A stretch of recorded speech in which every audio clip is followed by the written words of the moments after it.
Todd, thanks so much for joining us today. Tell us why innovation is so very crucial to healthcare. There are many aspects to it. The way I think about it is if you aren't innovating, you're embracing the status quo.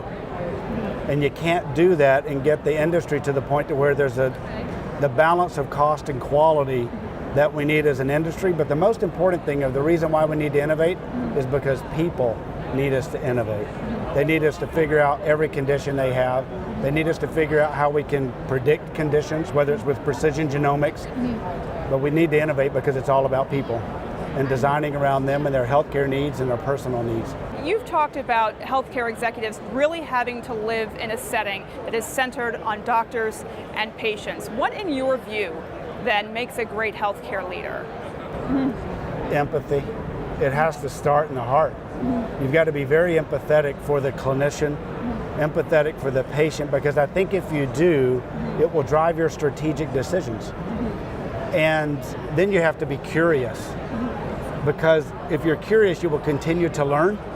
And if you learn with an empathetic mindset, I think you will set strategies around technology or whatever it may be that will be better for the patient and the clinician. It can't just be about the number.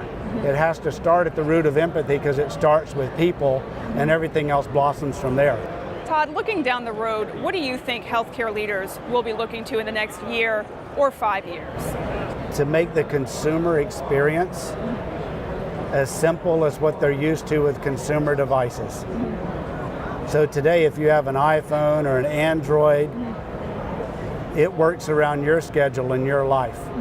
Today, healthcare makes it a little more difficult. So I think we're going to have to make the consumerism piece of healthcare as easy as you understand consumerism with your digital devices or other things that you do.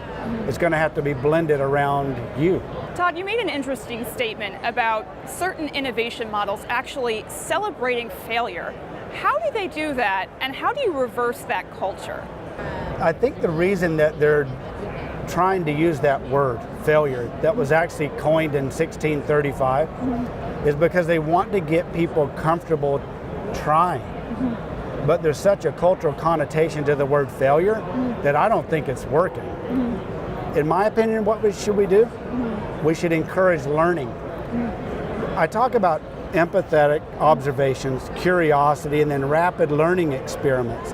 If you encourage people and you tell them that it's okay to learn rapidly, learn as inexpensively as you can, I think that's going to fuel innovation. I'm just not a fan of trying to encourage people to fail, because healthcare systems need to be learning organisms, and the more we talk about learning rapidly, the faster and the better we'll innovate. Todd, thank you so much for lending us your time and your insight today. We so appreciate it, and enjoy the rest of HIMSS16. Thank you.